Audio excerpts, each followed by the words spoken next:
ditugaskan ke sebuah desa terpencil, dia terkejut melihat kenyataan bahwa bayi-bayi di sana diperlakukan dengan risiko yang tinggi.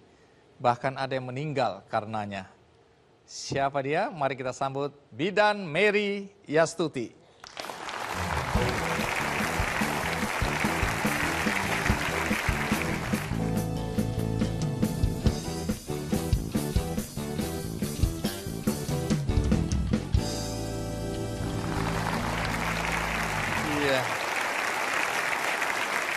Sudah jadi bidan sejak kapan?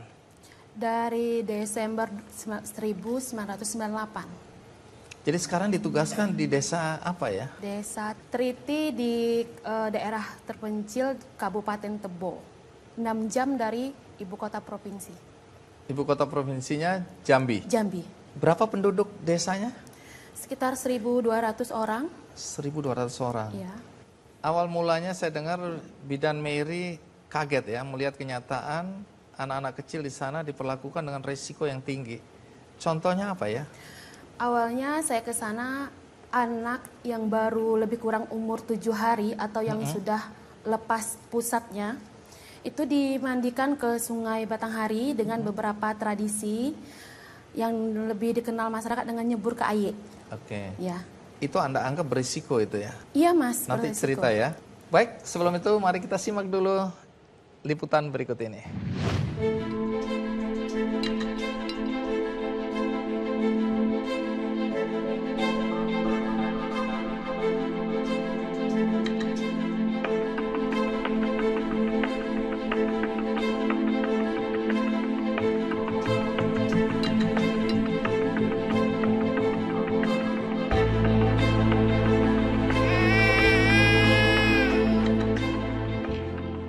Mary Yastuti adalah seorang bidan yang mendedikasikan dirinya untuk perbaikan status kesehatan ibu dan anak di Desa Teriti, tepian Sungai Batanghari, Jambi.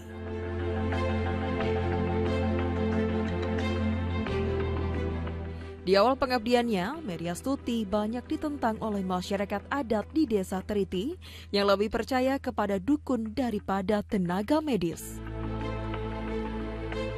Banyak ritual-ritual adat usai persalinan yang berhasil dikikis oleh Bidan Mary Yastuti.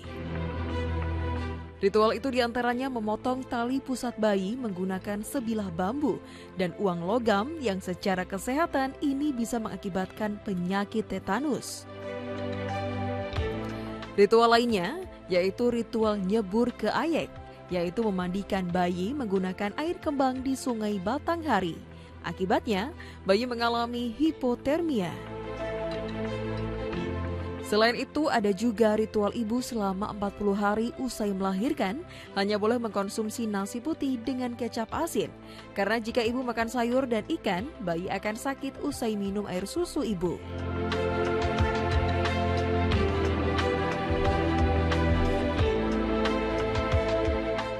Berkat usahanya selama 11 tahun, Bidan Mary Yastuti melakukan pendekatan pada masyarakat Triti.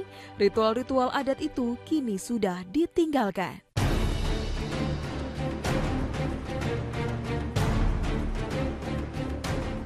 Usaha keras Bidan Mary Yastuti disambut baik oleh Emi Nurjasmi, Ketua Umum Ikatan Bidan Indonesia atau IBI. Karena menurutnya, tak mudah melakukan sosialisasi ke masyarakat yang sudah sangat percaya dengan ritual adat. Budaya apa yang positif harus didukung, budaya apa yang berbahaya untuk ibu dan bayi itu harus diberikan edukasi. Tidak cukup kepada pasien atau masyarakat, justru kepada tokoh masyarakat. Dan ini yang sudah dilakukan oleh bidan di beberapa daerah. Jadi hal ini tugas bidan sekali lagi tidak ringan. Yang dihadapi bukan masalah kesehatan saja, justru menghadapi masalah non-kesehatan ini ya menjadi tantangan yang berat juga buat bidan-bidan di daerah-daerah. Emi Nurjasmi menambahkan usaha yang dilakukan Bidan Mary Yastuti dalam mengubah perilaku masyarakat yang sangat percaya dengan ritual adat juga banyak dilakukan bidan-bidan lainnya di Indonesia, terutama di daerah-daerah pedalaman.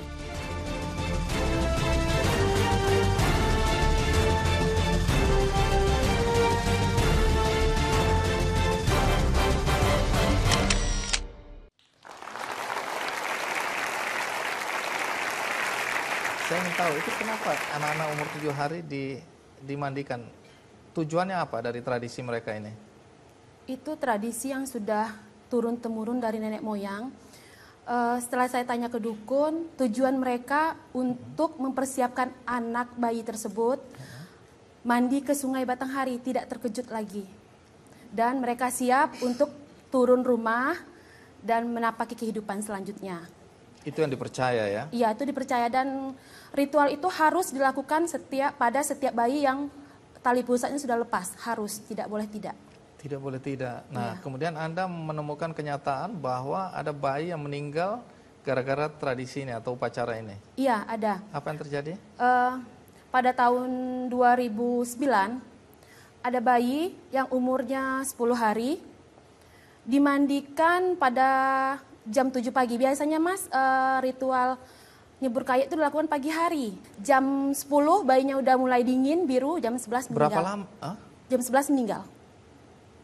Nah, ini kan soal tradisi yang dipercaya menjadi keyakinan turun-temurun. Iya. Terus kemudian Anda datang, Anda mau mengubah tradisi itu. Bagaimana caranya? Dan saya coba untuk melakukan pada bayi yang pertama itu dengan air hangat di dalam baskom di depan rumah. Tapi tidak mengurangi kegiatan atau prosesinya, tidak mengurangi. Hanya kita ganti airnya dengan jadi air yang lebih bersih, air yang hangat, dan bayinya juga tidak kedinginan kalau seperti itu.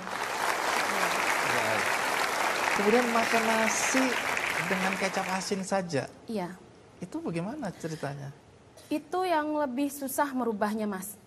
Bagi mereka, kalau ibu habis melahirkan makan nasi ditambah sayur, buah-buahan dan ikan, akan menyebabkan sakit pada bayinya setelah bayi minum ASI ibunya. Kemudian untuk ibunya itu bisa sakit seperti kata dukunnya, seperti terbang-terbang, seperti ada seperti ayam gitu. Jadi mereka karena kepercayaan dengan dukunnya kuat, apa kata dukun itu pasti diikuti. Yang pertama saya lakukan mendekati dukun, itu pasti kuncinya dukun. Oke. Ya. Salah Kuncinya ngomong, dukun. dukun bertindak. Iya, kuncinya dukun. Jadi- Kalau dukun bilang boleh makan, mereka pasti ikut. Berapa lama itu sampai akhirnya luluh hati dukun ini? Lama Mas, 10 tahunan. Akhirnya dukun pun mau bekerja sama dengan saya, bermitra. Oh, sekarang bermitra sama dukun? Bermitra, iya. Keren. Baik, di sini ada Dr. Utami Rusli ya, yang selama ini sangat peduli terhadap pemberian ASI eksklusif. Apa yang menjadi catatan kaki Dr. Utami? Mungkin kalau boleh saya mulai dari awal. Iya. Pertama sama Bapak Ayah ASI. Bolak-balik Ayah ASI merasa tidak begitu perlu. Padahal kita tahu bahwa kalau saya kasarnya, payudara ada di ibu yang bisa berfungsi ya. Cuman kuncinya ada di ayah. Menarik ini, payudara ada di ibu, kuncinya ada Ya. di ayah. Artinya apa ini? Karena memang untuk mengeluarkan ASI tadi udah dikasih tahu bahwa ada hormon oksitosin katanya. Nama lain hormon oksitosin adalah hormon kasih sayang. Tidak mungkin atau susah sekali ASI keluar kalau ibunya tidak merasa nyaman. Di situ kunci nyamannya itu yang dipegang sama ayah-ayah. Jadi menurut saya sih memang ayah itu penting sekali. Menyusui proses bertiga, kegagalan menyusui kegagalan ayahnya, keberhasilan menyusui keberhasilan ayahnya. Iya, menarik sekali. Terima kasih Dr. Utami. Ya, nasihat yang berguna bagi kami semua, ibu-ibu dan juga ayah-ayah ya. Nah, kembali ke Bidan Mary. Setelah adanya sosialisasi, kemudian saya dengar ada sedikit pelatihan-pelatihan ya bagi warga masyarakat di sana. Dampak yang sudah terasa sekarang apa? Alhamdulillah masyarakat sudah mulai mau merubah perilaku mereka, mulai mau memeriksakan kehamilan ke tenaga kesehatan, kemudian melahirkan sudah dengan tenaga kesehatan, kemudian untuk ibu melahirkan itu sudah mulai makan yang bergizi dan mengerti antinya gizi untuk kualitas dan produksi ASI.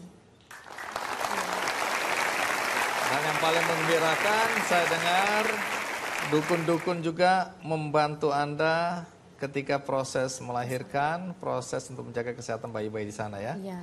Jadi kerjasamanya sekarang lebih harmonis. Lebih harmonis, sudah berbagi hasil, Mas. Iya. Baik. Terima kasih Bidan Mary Ya. sudah berbagi dengan kami di acara Kikendi ya. Iya. Berikutnya tentu kita sudah tidak sabar menunggu karena di sini ada Menteri Kesehatan.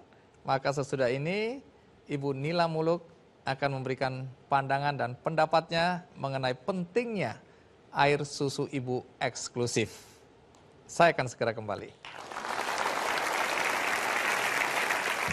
Tuhan sudah memberikan sesuatu untuk kita yang kita harus gunakan.